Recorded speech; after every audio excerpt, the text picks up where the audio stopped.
40 años. Historia de una época. Con Javier García Isaac. Pues ya saben ustedes que estamos en 40 años, en Historia de una época, y estamos con un buen amigo de esta casa y un buen amigo personal mío, ni más ni menos con el historiador Fernando Paz. Y vamos a hablar de historia. Yo con Fernando coincido en muchos gustos, en muchas opiniones, menos en el tema futbolístico. Fernando, bienvenido, buenos días.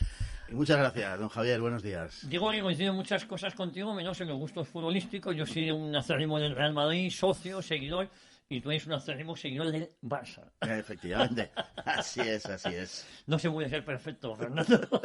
Aunque hoy yo creo que vamos a hacer un programa que va a sorprender a propios y extraños. Vamos a dar un repaso. Fernando, además de historiador, es historiador también de fútbol, sabe de fútbol. O más que nada de su equipo, ¿no?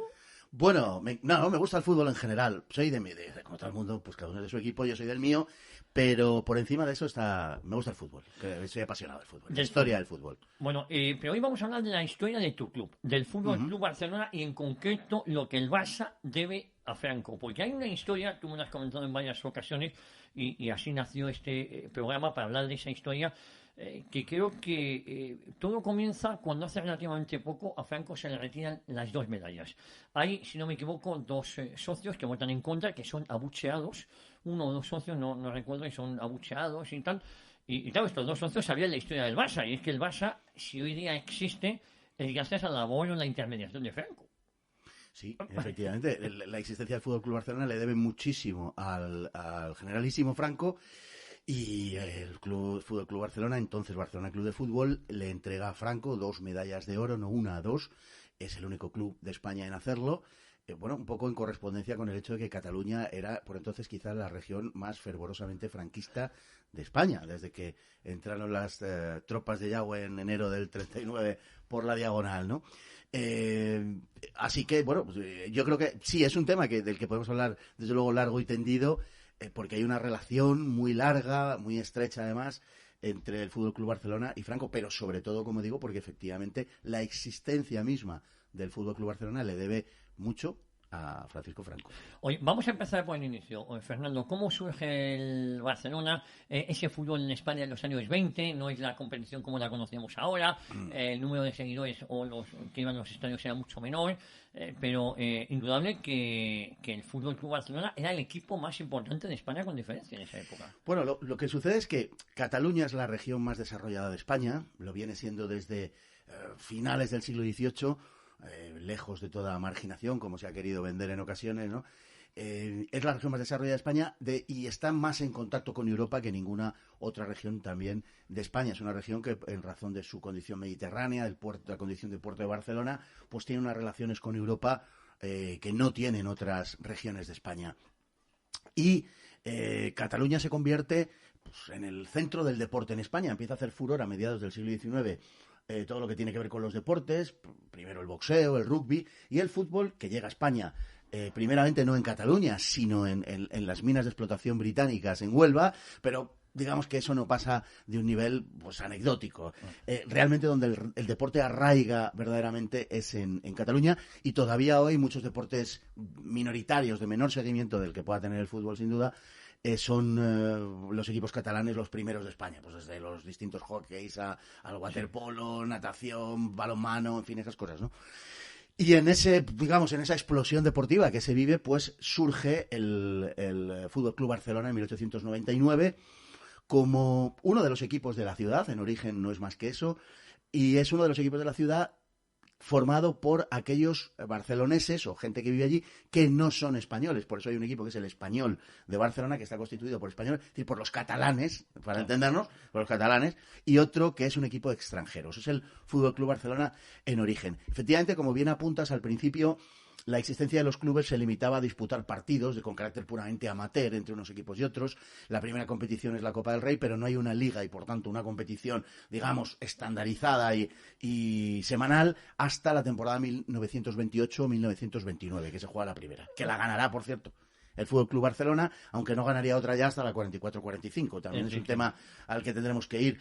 Y en ese momento el Barcelona el deporte todavía no tiene el arraigo social que tiene hoy, por ejemplo, y en ese momento el Barcelona tiene un campo, que es el campo de la calle de la Industria, donde entraban 5 o 6 mil personas. Es lo que, digamos, daba un poco la época. Y se tiene que cambiar de campo, y aquí empieza un poco el núcleo de la cuestión de la que vamos a hablar hoy, porque esa es la razón por la cual Franco salvará al Barcelona. Se tiene que cambiar el Barcelona de campo porque un personaje, un futbolista, Pepe Samitier, que jugó en el Barcelona y jugó en el Real Madrid, que tuvo cargos de dirección deportiva en el Barcelona y luego también en el Real Madrid. Bueno, pues Pepe Samitier, el año 22, me parece, si no recuerdo mal, con 17 añitos, llega al Barcelona. Y el campo de la calle de la Industria se queda pequeño, ¿no? Del tirón que tenía este futbolista. Samitier, no olvidemos que es, en la historia del Barça, es el tercer máximo goleador después de Messi y de Paulino Alcántara. Es el tercer mayor goleador, y a pasar la historia del Barcelona, pues como... Es un mito. Es un mito. Yo no sé si en términos del Real Madrid, como en aquella época, no tiene la misma... Pero vamos, es como si estuviéramos hablando de, no sé, de Puskás o algo así en la historia del Madrid, para entendernos. Sí.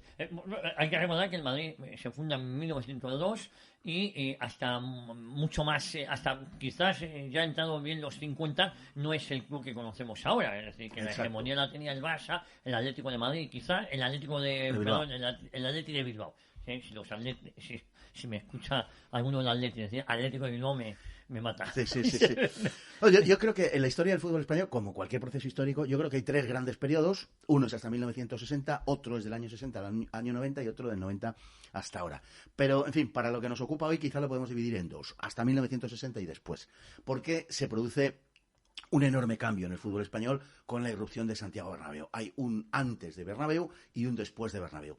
Y en el fútbol antes de Bernabéu hay 3 equipos que en un cierto equilibrio, hay que decirlo, tampoco es que existiera una hegemonía de uno aplastante, pero sí, habría que decir que en cuanto a trofeos, el primero era el Barcelona, el segundo era el Athletic de Bilbao y el tercero era el Real Madrid. Barcelona tiene hasta el año 60, si no recuerdo mal, 8 ligas, el Madrid y el Athletic Bilbao tienen 6 cada uno, y en Copas del Rey gana el Athletic Bilbao, luego el Barcelona y luego el Real Madrid, así que haciendo una ponderación general, podemos decir que efectivamente era así, aunque hay un gran vacío en la historia de ese equipo que comanda a los trofeos hasta el año 60, que es el que va del año 29 al año 44-45, porque hasta entonces el Barcelona no gana ninguna liga, por ejemplo, con la Segunda República, mientras que el Madrid sí las gana. Estamos hablando de que el Fútbol Club Barcelona o el Barcelona Fútbol Club era hegemónico, pero hay 20 años que no gana nada.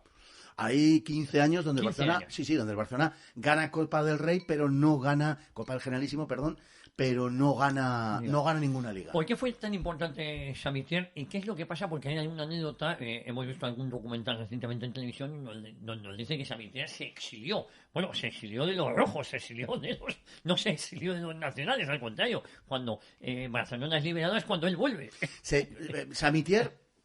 Samitier es un jugador, como digo, mítico en la historia del Barcelona. Es el jugador que le permite dar ese salto del campo de la calle de la Industria a la Scorch, que tendría al principio como unas 3-4 veces más aforo, 20 y tantos mil espectadores, pero que acabará teniendo en los años 40 y 50, acabará teniendo 60.000 espectadores, uno de los primeros en aquel momento campos de Europa, ¿no?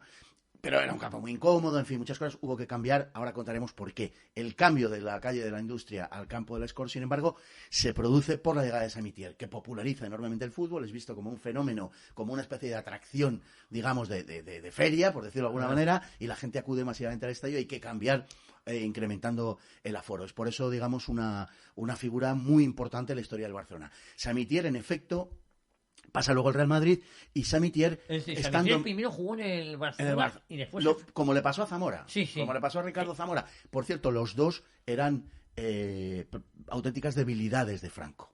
Franco tenía admiración tanto por Samitier como por Zamora. Y contacto personal con ellos, con una cierta fluidez, hasta el punto de que Samitier se permitía pedirle a Franco favores. Samitier logró que Cassaus, que iba a ser sancionado, Nicolás Cassaus o Nicolau Cassaus, que los que tenemos la cita todos conocemos y tal, pues Nicolau Cassaus, que había sido separatista, había estado en el entorno de Esquerra Republicana de Cataluña, iba a ser sancionado, etcétera, y consiguió Samitier a través de Cossío, consiguió en carta a Franco que no se le sancionara. Efectivamente, Franco, haciendo caso a la requisitoria de Samitier y de Cossío, no sanciona, suspende la sanción a Nicolás Casals. Quiere decir que tenía una amistad y una cercanía que es cierta. Samitier efectivamente se exilia, pero no el año 39, se exilia el año 36. Lo que hace es que él se marcha, donde se habían marchado algunos jugadores españoles, caso de Ricardo Zamora también, al Niza. El Niza entonces era un equipo francés, en fin, de primera fila, y está en el Niza, está como entrenador en el Niza hasta 1944. Es decir, Samitier entrena al Niza. Claro, se va a jugar y entrena al Niza. Y se lleva a Zamora. No, Zamora estaba ya Zamora allí. Ya estaba Zamora estaba ya allí. Y hasta 1944. Es decir, mientras Francia está ocupada. Sí. Se va de Francia cuando Francia es liberada, para entendernos, y vuelve a España con absoluta y total normalidad. Vuelve a la España franquista. Huye de la Cataluña de Companys y del Comité de Milicias Antifascistas que estaba en manos de la CNT-FAI, que convirtió en Cataluña en un matadero. Oye, Samitier jugó en el Barça o fue directivo del Madrid. Jugó en el Barça, quiero decir. Las dos cosas. Las dos cosas. Ellos estuvieron... Y Zamora igual, claro, Zamora jugó en el Madrid. Y Zamora igual. Y a partir de ahí, Samitier vuelve el año 44 a España, vuelve a Barcelona, y Samitier se encarga de la dirección deportiva, de ser entrenador del Barça. Sí. Que entonces no se distinguía entre las dos facetas. Y consigue que el Barça gane su primera liga, después de la liga que había ganado, la primera, la de 1928. Al volver el de entrenador, gana la primera liga. Después de 15 años. Exactamente. Y bueno, se convierte, ya lo era por su condición de futbolista, pero se convierte en una figura pues venerada como entrenador, etcétera. Y Franco, que tiene debilidad por él y que había oído hablar, pues claro, tendríamos que entrar ahí en cómo era la vida española antes de la Segunda República y cómo Franco era un personaje público. Claro, un personaje muy conocido y también era efectivamente, que había tenido algún contacto personal con futbolistas. Y la admiración que había entonces pues era hacia figuras como Zamora y como Samitier, que eran quizá los dos futbolistas de la época que era prolija o lo fue en futbolistas importantes, pues se convirtió en admirador de ellos. Y luego tuvieron una amistad personal, hasta tal punto que en ocasiones que los directivos del Barcelona aparecieron para, entrevistarse con Franco o lo que fuese, o cuando se celebraba, por ejemplo, la consecución de una Copa del Generalísimo, o se celebraba el partido de la final, Franco siempre preguntaba por Samitier. Y en una ocasión en la que no llevaron a Samitier integrado en la comitiva, parece que Franco... esa línea, en fin, así prudente y moderada que le caracterizaba, pero torció un poco el gesto, quería que estuviera Samitier y lo solía sentar a su derecha, además, en el palco, cuando la situación lo exigía o lo requería, o en fin, se prestaba a ello, ¿no? Esa es la realidad. O sea, han querido pintar un Samitier poco menos que se exilió resistente antifranquista y no sé cuántas veces exactamente al revés. Pero bueno, ya sabemos cómo están contando las cosas. El Barça se va a jugar a las Corts por el efecto Samitier. Según avanza, claro, tú has comentado, Franco nunca se manifestó, pero si era algún equipo, en contra de lo que muchos pensábamos, que era muy del Madrid, al final era muy del Barça, Franco, ¿no? Pues él tenía una cierta inclinación hacia el Barcelona, lo veía con simpatía, consta que eso era así. Los años 40 y 50 son años en los que el Barça gana campeonatos y Copas del Rey. El Barça de principios de los 50 gana 4 ligas y 5 copas, es el mejor equipo. De ahí la importancia, digamos, de Bernabéu, que quiebra eso.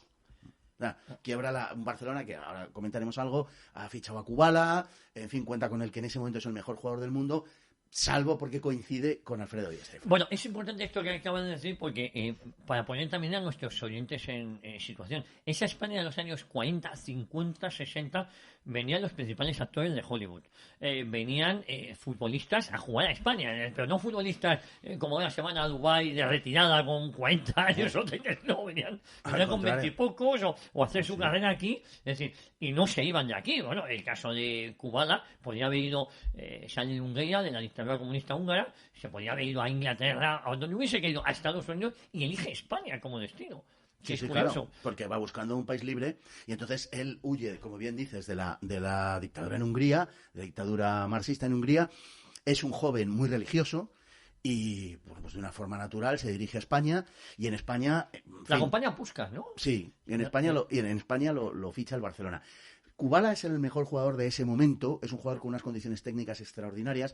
En España se valoraba más el empuje, la fuerza, la acometividad, furia, ¿no? que lo que se llamaba la furia, furia. sí, se valoraba más que la técnica y tal. Y de repente, pues aparece este jugador que impacta fortísimamente y que se convierte, pues seguramente en el que fue, ahora siempre es difícil decir estas cosas, pero sin duda uno de los mejores jugadores del mundo, probablemente durante alguna temporada fuera el mejor jugador del mundo. Lo que pasa es que, como digo, irrumpiría en ese Barcelona que parecía, pues eso, imparable, 4 ligas, 5 copas, y irrumpe ese Real Madrid de Alfredo Di Stéfano, de Santiago Bernabéu, que le dio un giro a la situación, y por eso digo que hay que hablar hasta 1950 en lo que hace al campeonato, a los campeonatos nacionales, y hablar de un antes y un después. Pero el impacto de Kubala, siendo importante en el aspecto futbolístico meramente, lo es y mucho en el aspecto social. Porque obliga al Barcelona a pasar del Scorch, que ya alcanza los 60.000 espectadores, a un nuevo recinto deportivo más grande, porque todo el mundo quiere ver a Kubala, quiere ver a ese Barcelona, Sí. y entonces comienza el año 54, comienza la construcción de un campo que a día de hoy sigue sin nombre, que es el Camp Nou, el campo nuevo, No. claro, el campo nuevo, porque era el campo nuevo, cuyo nombre oficial es sencillamente Estadi del Fútbol Club Barcelona. Estadio del Fútbol Club Barcelona. No tiene nombre. No tiene nombre. Es como Estados Unidos en país, ¿no? Claro, Estados Unidos no tiene nombre, ¿no? No tiene nombre, no. Está reflejando una realidad. Son Estados Unidos. Pero, en fin. Pero fíjate, Samitier provoca abandonar el antiguo campo en ese Las Corts, y otro figurón, Kubala, provoca el que Las Corts se quede pequeño o incómodo y se vayan al New Camp o Campo Nuevo. A este campo que no tiene. Por cierto, tanto Samitier como Kubala guardan cierta simpatía hacia Franco. Quiero decir que es importantísimo eso. Hombre, y el caso de Kubala no te cuento, claro, por supuesto. Kubala acabó de seleccionador 13 años, me parece que acabó de seleccionador en la... Si no recuerdo mal, pues, del 69 al 80 me parece que fue. Bueno, Creo recordar. Pero vamos, tanto da, sí, 11 o 13 años. Efectivamente, le tocó una época no excesivamente brillante del fútbol español, también hay que decirlo, los años 70, donde hay un cierto retroceso del fútbol español que no supo quizá estar a la altura de lo que había venido siendo las décadas anteriores. Pero es cierto lo que has dicho, la década de los 50 es una década esplendorosa para el fútbol español. Es aquella en la que el Madrid también gana las 5 primeras Copas de Europa, que es otro invento de Santiago Bernabéu, y de ahí su extrema importancia no solo en España, sino en Europa. Oye, Santiago Bernabéu había luchado en el bando nacional. Quiero decir que esto quizás por eso hay determinado público que esté confundido y vea la afinidad de Santiago Bernabéu con Franco, que es verdad que la tenían, pero en los colores yo creo que Franco era más blaugrana que blanco. Yo creo que Franco, o no se movía como en casi todo, no era muy de nada. Era un hombre muy práctico, y él entendió que durante un tiempo el equipo importante de España era el Barcelona, el relevo lo tomó el Real Madrid, como dijo Bernabéu, y sencillamente a Franco lo que le interesaba era que el Madrid daba lustre al nombre de España. Hay quien lo interpreta en clave política, el régimen, no sé, pues probablemente también hubiera algo, por supuesto, pero fundamentalmente, que es una cosa que a los españoles no termina de entrarnos mucho en la cabeza, el Madrid era embajador de España en el mundo.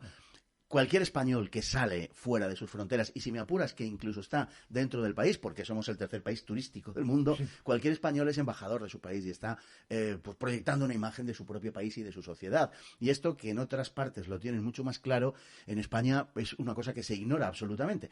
Y en ese sentido, el Real Madrid, en esos 5 últimos años de la década de los 50, se convirtió, claro, en pentacampeón de Europa y proyectó una imagen muy favorable a España, que duda cabe. Pero yo creo que Franco no era... A Franco le gustaba el fútbol, no le gustaban los toros. No le gustaban nada los toros. Pero el fútbol le gustaba también con la moderación típica suya, característica suya, pero el fútbol sí le gustaba. Incluso acertó la quiniela 2 veces, Franco. O sea, que jugaba la quiniela, parece ser que firmaba Francisco Cofrán, o sea, Franco, digamos las sílabas cambiadas, y sí se interesaba por el fútbol. Fíjate, he leído las memorias de Vicente Gil. Vicente Gil fue médico durante 38 o 39 años, menos el último año, y comenta cómo acertó alguna quiniela de 14. Sí, y luego le daba vergüenza ir a cobrarla y mandaba que fuese claro a cobrarla. Sí, pues muy pequeños los gustos de Franco, ¿no? Como digo, de un hombre esencialmente en su vida, en su desempeño diario,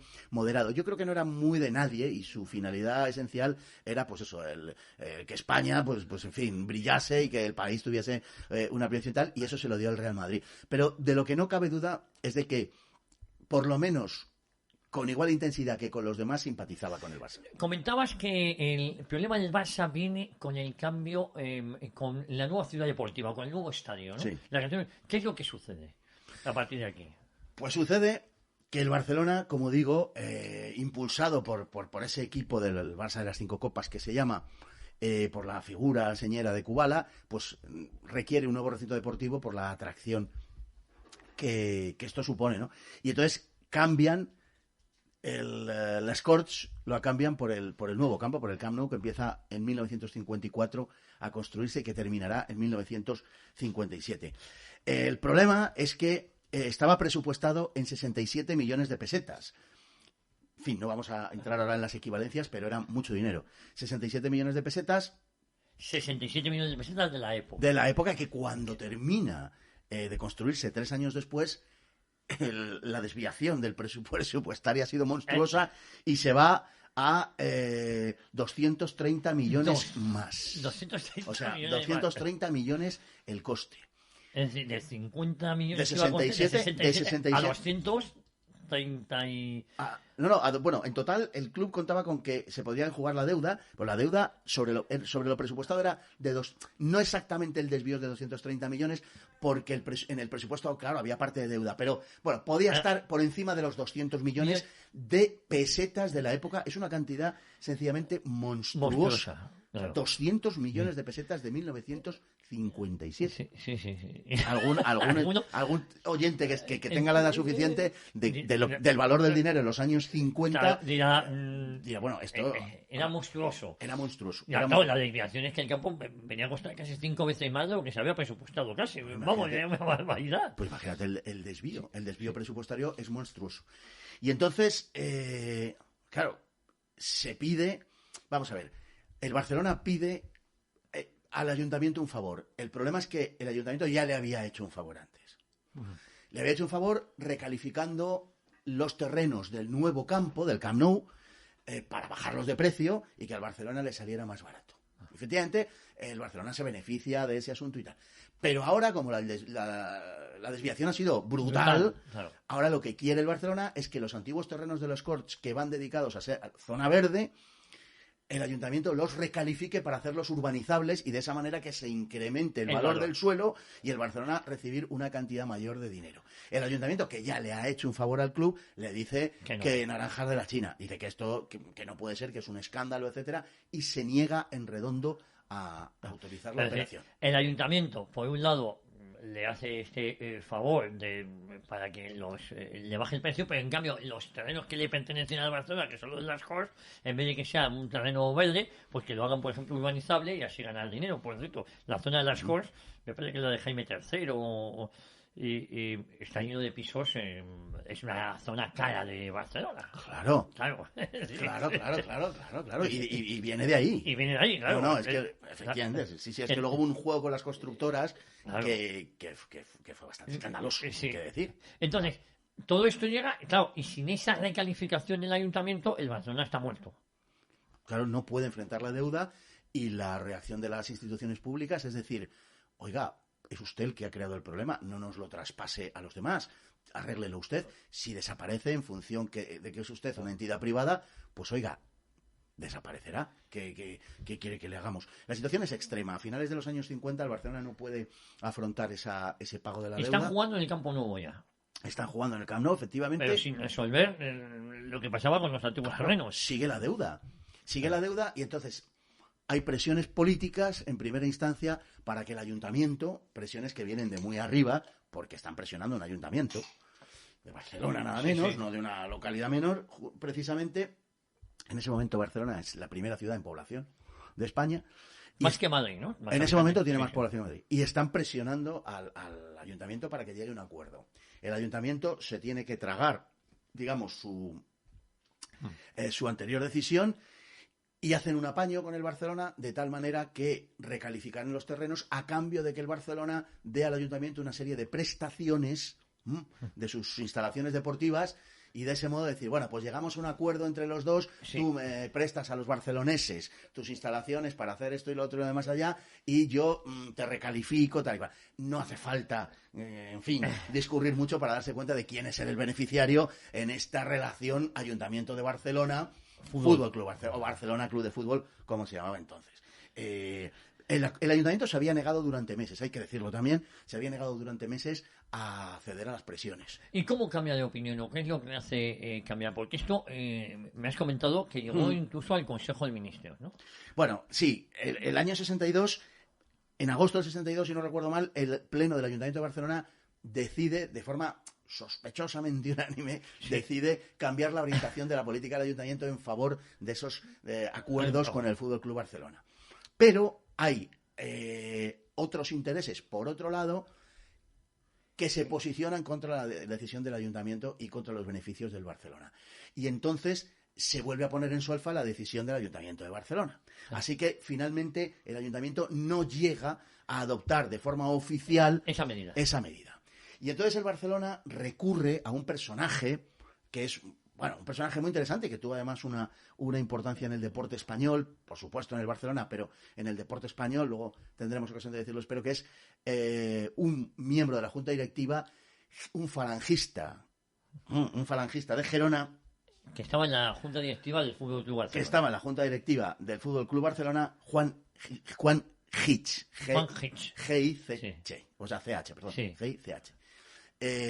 Juan Hitch, como digo, es un personaje muy bien relacionado, es un personaje de una cierta importancia en la España de entonces y particularmente en la sociedad catalana. Es amigo de Josep Pla, es amigo de Salvador Dalí, en fin, estamos hablando de quizá las dos figuras más señeras de la cultura catalana y por supuesto española de la época. Bueno, hay que hablar que Salvador Dalí también guardaba muy buena relación con Franco. Y Josep Pla. Y Josep Pla. Quiero decir que son catalanes ilustres que han sido un poquito denostados. Fíjate, hablamos de Salvador Dalí y parece que no fuera ni español, ¿no? Hay que recordar también que Salvador Dalí hace una peculiar campaña a favor del turismo en España con unos anuncios en televisión bastante buenos también, Sí. O sea, bastante excéntricos sería la palabra, que a mí me encantaba, vamos. Tal y como era el personaje, ¿no? Eso es. Quiero decir que la cultura de la época, en contra de lo que algunos puedan pensar, está alineada con el régimen. Digo, para que... Y sobre todo, hombre, cuando nos hablan del páramo cultural y estamos citando así de pasada, porque no nos estamos centrando en eso, a Josep Pla y a Salvador Dalí, por ejemplo, pues bueno, mira hoy uno el panorama cultural en España. Y ahora sí que es un páramo. Busquen, comparen y si encuentran algo mejor, pues ya saben, ¿no?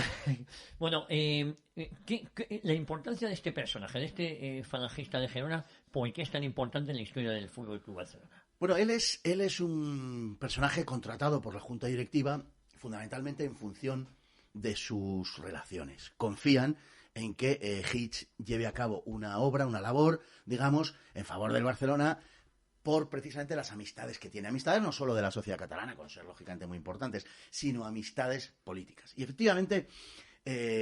Porque a todo esto el gobernador civil, que en ese momento tiene mucha importancia los gobernadores civiles, es decir, se niega a participar en el enjuague al Fútbol Club Barcelona, con lo cual el Barça lo tenía todo más o menos en contra, ¿no? El ayuntamiento primero en contra, luego el ayuntamiento se posiciona a favor, aunque se posiciona a favor, esto no llega a... El ayuntamiento se pone a favor hasta tal punto que al alcalde Porcioles le dan la medalla, le hacen socio de honor del Fútbol Club Barcelona. Lo que pasa es que luego...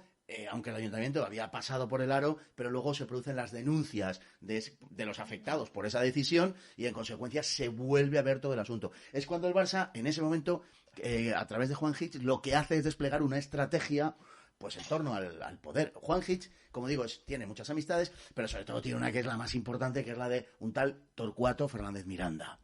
Torcuato Fernández Miranda entonces está es director general de Promoción Social, si no recuerdo mal, si me equivoco me disculparán, pero creo que es de Promoción Social en ese momento, y tiene huelga decir las conexiones de Torcuato Fernández Miranda, a todos los niveles. Y Torcuato Fernández Miranda se las compone para llevar el tema al Consejo de Ministros. Decidido por Franco. Pues, por supuesto. Es más, la decisión final se toma en el Pazo de Meirás. O sea porque es en agosto. Es en un mes de agosto, o sea que... Bueno, y digamos que el aval a la salvación del Barcelona lo toman el ministro de la Vivienda, Sánchez Arjona, y Francisco Franco Bahamonde como presidente del Consejo de Ministros. Es decir, Torcuato toca a Arjona lo presenta, lo llega al Consejo de Ministros. Y eso se aprueba. Y eso se aprueba en los apoyos porque se considera que el Fútbol Club Barcelona efectivamente era algo más que un club, era un bien para la ciudad. Claro, y para el país, que lo que dice Franco es que no podemos dejar caer a un club de la historia y de la entidad y tal, aunque ciertamente sea un club privado, una entidad privada, pero no deja de ser un equipo español de una enorme importancia y tal, y por tanto no se le puede dejar caer literalmente. Si no se hubiera hecho eso, hombre... Es difícil aventurar qué podría haber pasado, pero no es descabellado considerar un panorama en el cual el Barcelona no hubiera podido enfrentar el pago de aquella deuda, no hubiera podido enfrentar aquel cargo que se había echado, aquella carga que se había echado por la venta de la Scores y el desvío enorme del presupuesto, y probablemente hubiera podido desaparecer. El desvío enorme, porque claro, esto hubo muchas tensiones en la ciudad. Claro, el desvío enorme tendemos a pensar mal y es porque se administró mal.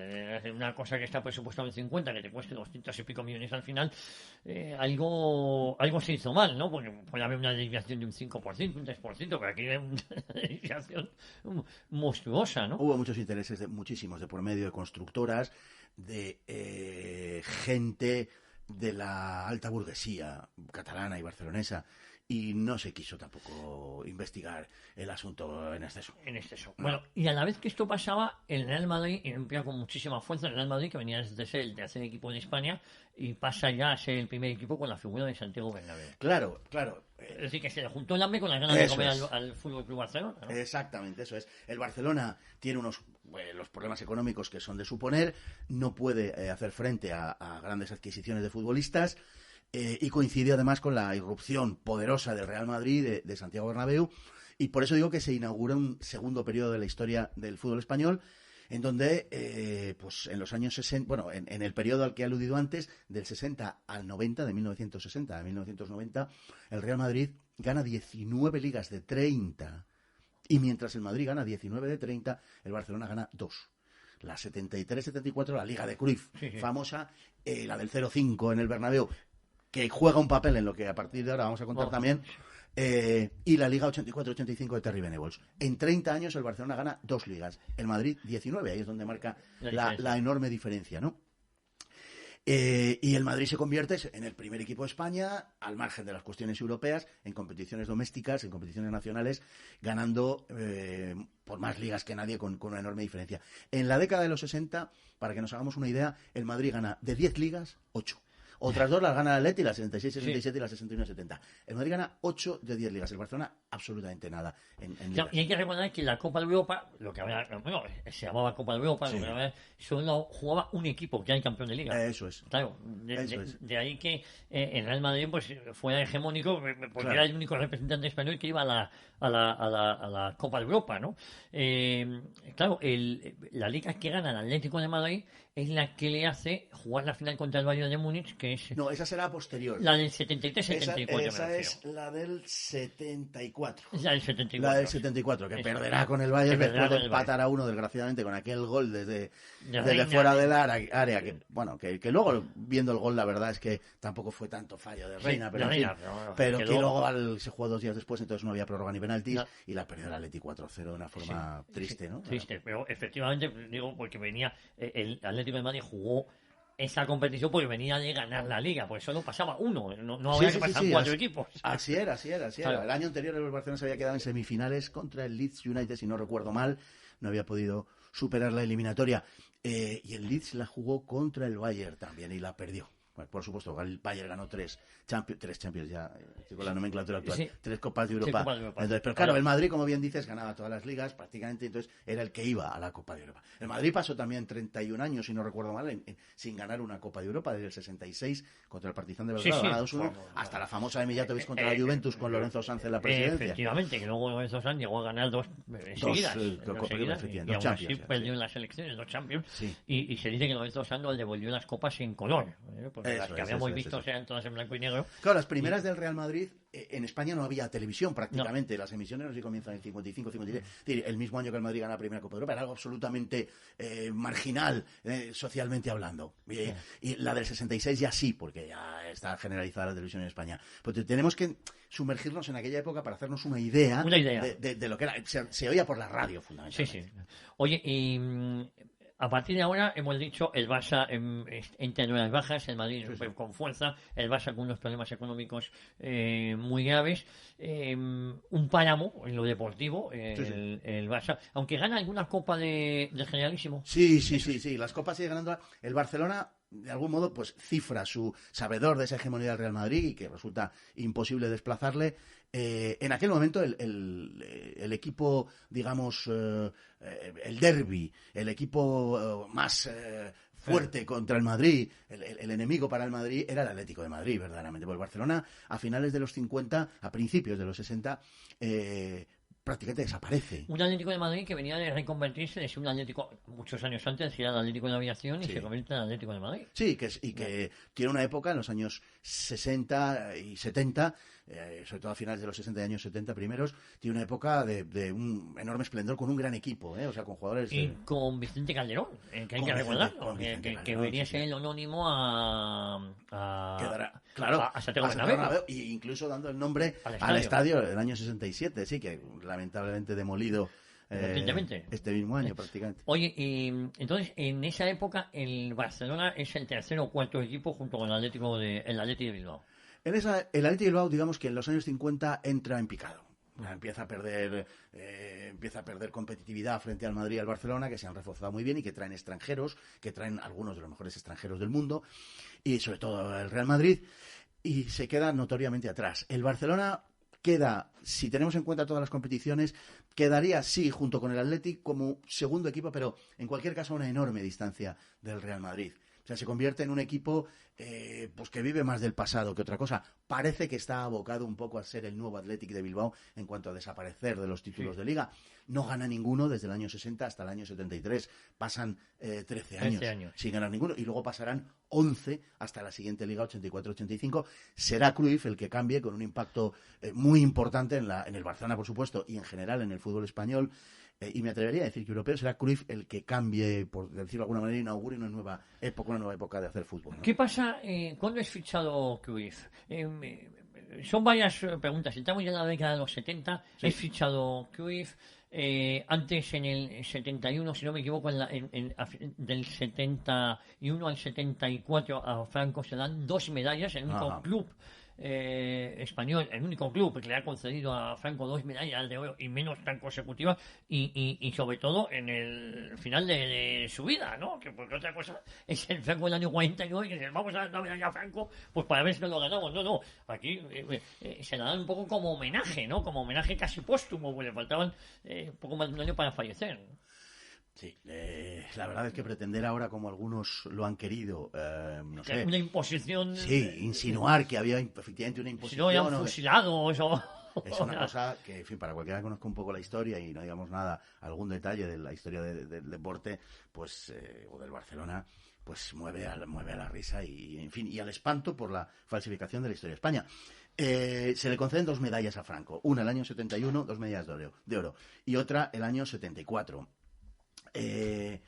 Vamos a ver, hemos hablado de Juan Hitch, ¿verdad?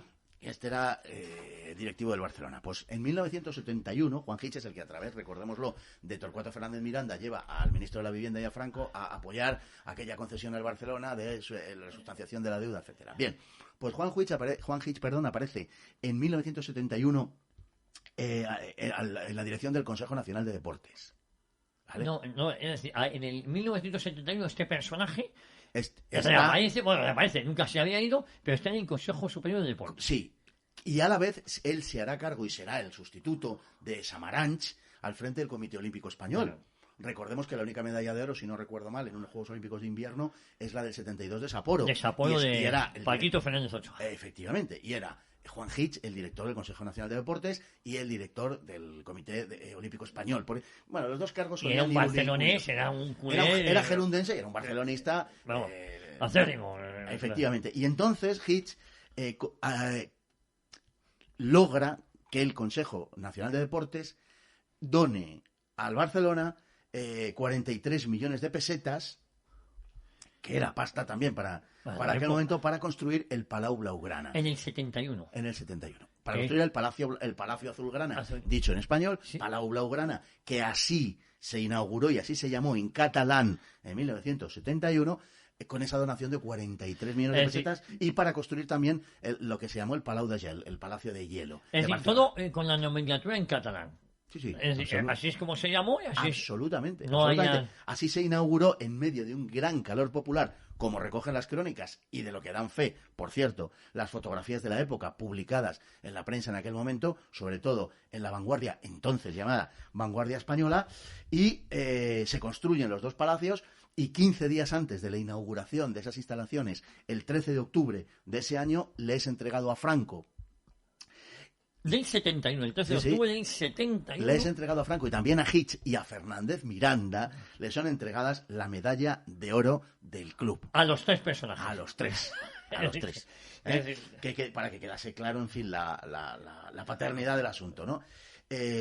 Porque otra vez los tres vuelven a salvar hacen ese regalo, esa entrega, y además el Barcelona es el caudillo es nombrado presidente de honor, ¿vale? Es decir, en el año 71 el presidente de honor del fútbol del presidente de las instalaciones es nombrado Franco, por supuesto. Pero de las instalaciones del Barcelona, porque esas instalaciones... Sí, claro. ¿Qué estamos hablando de esto? Bueno, como digo, la inauguración la llevó a cabo en medio de ese calor popular al que me refería yo antes. Inaugurado por Manuel Valdés Larrañaga, que era el número 2 del movimiento, el vicesecretario del movimiento y un notorio y confeso falangista, no de la época, pero no como tantos en la época, sino que después de la época también siguió siendo falangista y miembro de Falange Española de las Jons. Bien. Bueno, eso... Aquí le concede, por tanto, la primera medalla a Franco en el 71. Pues y se hace presidente de honor de todas las instalaciones. Y el gobierno, el Consejo Superior de Deportes, que depende del gobierno, como ahora mismo sigue dependiendo, le dona al Fútbol Club Barcelona más de 40 millones de pesos. Exacto. Bueno, yo esto me estoy quedando de patata. Pues así es que es la historia. Es que es así. Esto eran favores que muy pocos clubs, si es que alguno, muy pocos clubs habían recibido. Este era un apoyo expreso para la promoción y el fomento del deporte en una ciudad como Barcelona, que por otro lado, dentro de lo que había, era una ciudad, en fin, muy pujante en el sentido deportivo, pero que no era la que más carecía de instalaciones. Tampoco comparemos con las instalaciones de hoy. Es verdad, no existía la proliferación que hoy tenemos, afortunadamente, pero en fin, que Barcelona y el Barcelona se vieron notoriamente favorecidos por estas decisiones. Era una donación a fondo perdido, una entrega del Estado. 43 millones de pesetas que permiten la construcción de estos dos palacios. Y estos palacios, que además el título de estos palacios, el nombre de estos palacios que presidía Franco de forma honorífica, es en catalán. Bueno, y es que las placas de la inauguración recogían, no sé si en este caso concreto, pero en numerosos casos, con esa costumbre catalán de traducir los nombres, ponía inauguración per Francesc Franco. O sea, lo ponía en catalán, incluso el nombre de Franco. Y por supuesto se permitía sin, ahora te contarán que claro, que fusilaban a 25 de cada localidad donde hacían eso. Pero no. Oye, y esa medalla van al Padró a ponérsela, a dársela a Franco. Claro, la medalla se le entrega a Franco y es una medalla que tiene por decirlo así, una justificación, bueno, que podemos decir razonable. Lo importante aquí es que nadie forzó al Barcelona, ni a la ciudad de Barcelona, ni a nadie le forzó a entregárselo a Franco. Eso es absolutamente falso. No, eso encima es falso. Es decir, no solo se le da dinero, sino que nadie exigió nada a cambio, ¿no? Lo que pasa es que la Junta Directiva entendió que era lo que tocaba hacer. Lo que correspondía por la ayuda del Estado al club, que ya había sido, recordemos, salvado de la quema anteriormente. Oye, y hay una segunda medalla. Eso es. ¿Qué pasa con esa segunda medalla? También porque es curioso que además estas medallas que concede el Fútbol Club Barcelona las concede cuando Franco está en su última etapa, ¿no? Y sobre todo ahora en el 74, le quedaban menos de un año para fallecer. Claro. ¿No? Un poco más de un año. Sí, porque es en febrero del 74, el 27 de febrero del 74, la Junta Directiva del Barcelona, previa a petición de audiencia, se persona en el Palacio del Pardo. Venían de jugar un partido, ¿no? Bueno, es el 75 aniversario, de la fundación del Barcelona. Y entonces deciden entregar la medalla de oro a Francesc Franco. Y como digo, se personan así. Allí, 10 días antes, el 17 de febrero, se había disputado un partido en el Santiago Bernabéu donde el Barcelona había ganado 0-5. El primer resultado, digamos, histórico en el sentido de ganar en el campo del contrario por esa diferencia. En fin. Y ahí empezó quizás la rivalidad, ¿no? Esa rivalidad entre Madrid y Barcelona. Sí, que de algún modo había existido, pero indudablemente estaba solapada, estaba olvidada por la decadencia del Barcelona de la última década y pico, ¿no? Entonces el Barcelona ha fichado a Cruyff, lo ficha esa temporada, en la 73-74 hubo un follón tremendo por la adquisición del jugador, que el Ajax no lo quería vender, el Ajax era 3 veces campeón de Europa, Cruyff se declaró, lo que hoy diríamos, en rebeldía, dijo que muy bien, que si no querían venderlo, él abandonaba el fútbol, aquello se convirtió, Cruyff era la estrella mundial en ese momento, se convirtió en un asunto de Estado en Holanda, se obligó políticamente al Ajax a vender al Barcelona a Johan Cruyff, y al final llegó con la liga empezada, el Barcelona cuando llega a Cruyff es el último, si no recuerdo mal, de la clasificación, y terminará ganando la liga. Sin embargo, el Barcelona hace una temporada extraordinaria y de alguna manera pues lo culmina el 17 de febrero del 74, que es en la misma semana donde, por cierto, Cruyff tuvo a Jordi Cruyff, que así le llamó a su primer hijo, lo culmina con el 0-5 en el Bernabéu. Entonces, la Junta Directiva del Barcelona pues está eufórica y cree además que el Barcelona, lo está diciendo la prensa en Barcelona, pero también algunos medios deportivos de Madrid, pues empiezan a insinuar que hay un cambio de ciclo, que ha surgido un nuevo Barcelona, que un equipo que juega un fútbol que no es comparable a ningún otro fútbol que se esté haciendo, en esa línea, digamos, de un fútbol más moderno, coral, que hacía el Ajax en aquel momento, y que, bueno, que el Barcelona va a reemplazar al Real Madrid en la hegemonía del fútbol español. Bueno, hay una euforia en Barcelona en ese momento, en torno al Barça, y entonces la Junta Directiva decide entregarle a Franco la medalla de oro, la segunda medalla de oro, en parte seguramente por aquel clima de euforia, pero porque es el 75 años del club, el 75 aniversario del club, 75 años desde la fundación. Y llegan aquí, a Madrid, y en el Pardo se la entregan. Y las portadas de los periódicos, recogen ese momento. Yo, francamente, si ustedes pueden entrar en la hemeroteca, yo creo recordar ahora mismo que sale de portada en La Vanguardia, no sé también si en el ABC de algún modo en alguna recogida de testimonio gráfico, pero desde luego en La Vanguardia sí, ahí está la hemeroteca de La Vanguardia, desde luego aparece la foto, y desde luego ningún miembro de la Junta Directiva del Barcelona parece sentirse incómodo por la presencia del generalísimo en la que era su casa. Oye, ¿cómo se reescribe la historia? Porque, claro, a tenor de lo que hoy nos has contado, a tenor de los sucesos que cualquiera los puede comprobar, lo que tú nos has venido a constatar aquí son hechos fehacientes. Es decir, claro, el Fútbol Club Barcelona le debe mucho a Franco. Le debe prácticamente su existencia. Entonces, medalla en el año 71, medalla en febrero del 74.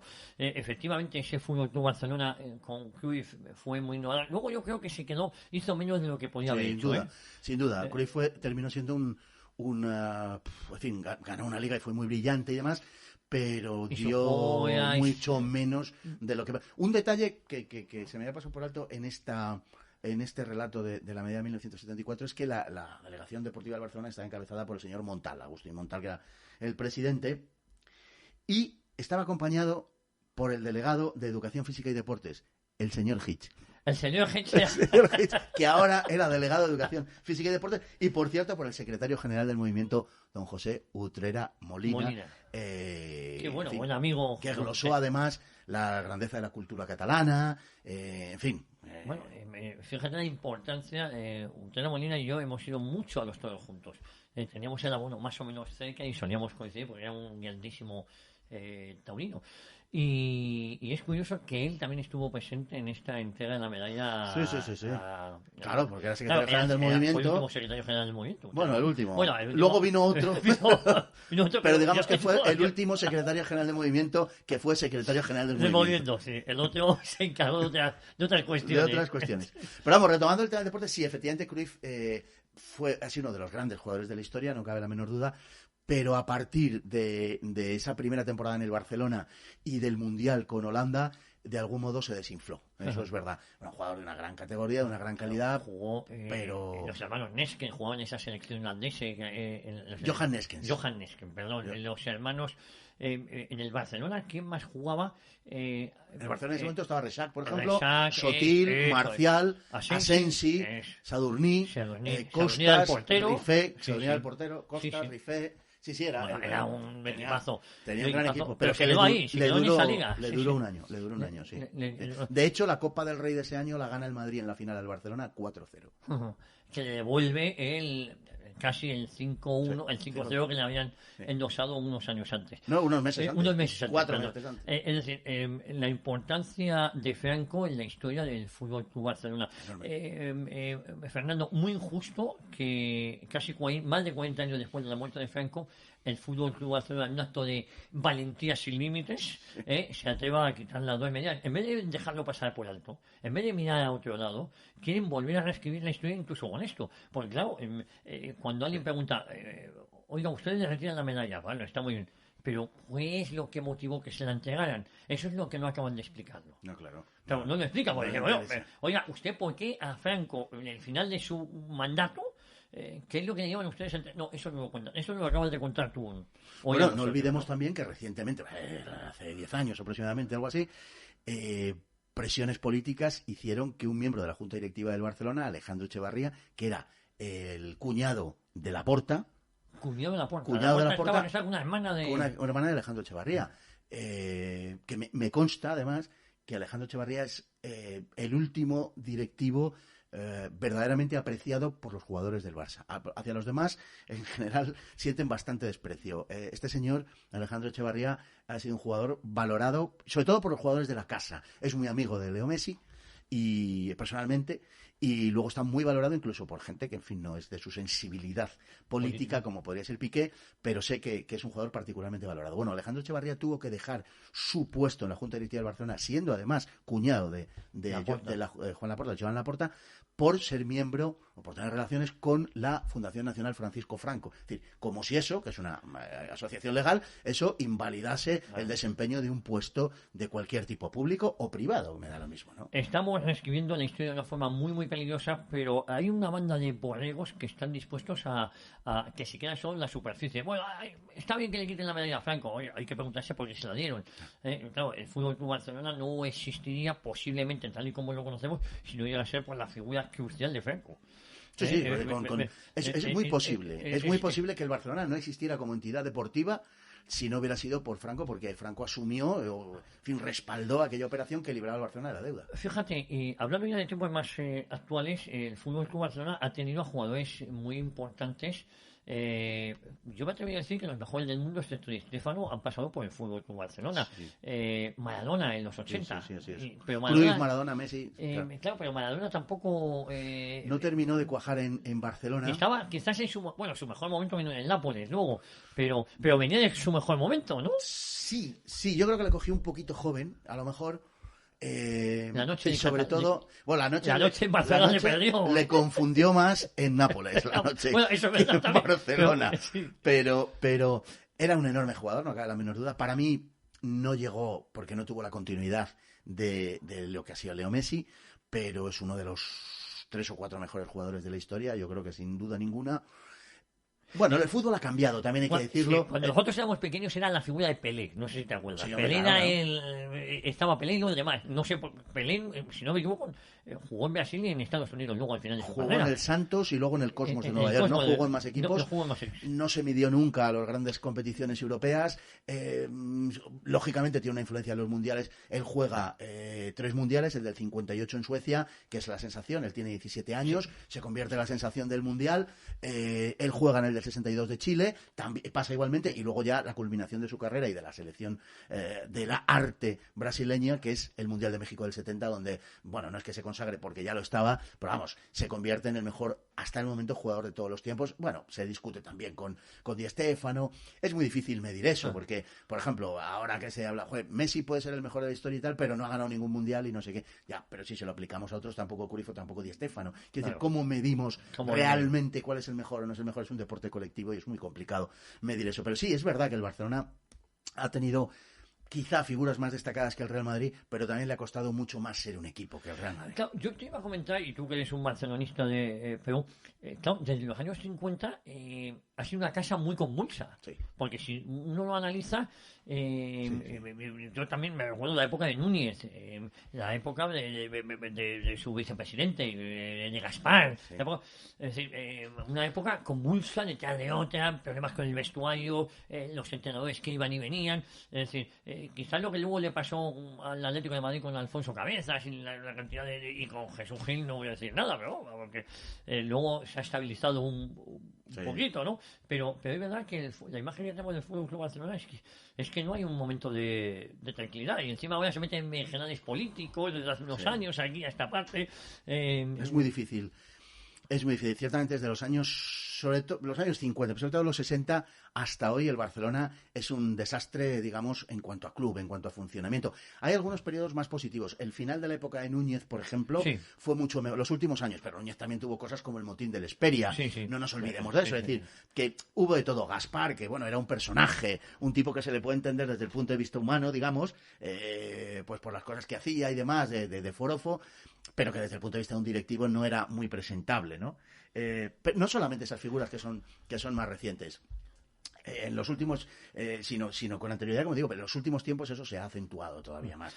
Y lo que está pasando ahora ya no tiene ni nombre, porque en el fondo la gente que lo dirige en gran medida no son barcelonistas. Es decir, cuando alguien sacrifica el club, al que teóricamente dice querer, por un proyecto político, pues estás demostrando que te interesa más el proyecto político que el club y estás poniendo el club al servicio del proyecto político. Fernando, no hay tiempo para más. Yo te agradezco mucho el que hoy nos hayas clarificado. A muchos madridistas haceremos como puede ser mi caso. Pero ojo, que hemos sentido muchas simpatías por el Fútbol Club Barcelona, como era mi caso, cuando en los años 70 y en los 80 incluso, el Fútbol Club Barcelona a mí me ha quedado simpático. Yo soy un admirador de Tarzán Miguel y de todos esos, de Tanina Lesanco, de Cruyff como entrenador. Es decir, hay que recordar que Cruyff ha triunfado más como entrenador que como jugador. La importancia de Cruyff, sin duda ninguna, en el Fútbol Club Barcelona y en el fútbol en general, es mucho mayor como entrenador que como futbolista. Si me dejas 20 segundos para decir una cosa. Mira, hay unas imágenes de 1985, si no recuerdo mal. Estamos en el año 85, en el Santiago Bernabéu, en la que estaban jugando en las eliminatorias el Real Madrid, el Barcelona y el Atlético de Madrid. Los tres accederían ese año, el 85-86, a las finales. El Madrid en la UEFA, el Barcelona, que la perdería en Sevilla con el Steaua de Bucarest por penaltis, no quiero ni acordarme, y el Atlético de Madrid... Estaba Koeman en esa final. No, esa es la que gana. Esa es del 92. Esa es la que gana. Esa es del 92. Bueno, y el Atlético de Madrid que perdería en Lyon con el Dinamo de Kiev, 3-0, si no recuerdo mal. Bien. El Madrid ganó esa Copa de UEFA. El Madrid ganó la UEFA, el Barcelona y el Atleti perdieron. En el minuto 85, una cosa así, el Barcelona marca el tercer gol contra el Göteborg en casa. El Barça había perdido 3-0 en Suecia y solo accedía a la final si lograba superar, lógicamente, en el Camp Nou esa eliminatoria. Cuando el Barça marca el 3-0, se oye una ovación en el estadio Santiago Bernabéu. Fíjate cómo han cambiado las cosas. Se oye una ovación porque no era la rivalidad política. Claro. Sí había rivalidad deportiva, pero el Barça... No había más que eso. No había más que eso. Cuando el Barça jugaba fuera el equipo de los españoles. Eso es. Y ahora eso no ha pasado. Eso es. Esa materia es muy importante porque antes uno iba con los equipos españoles.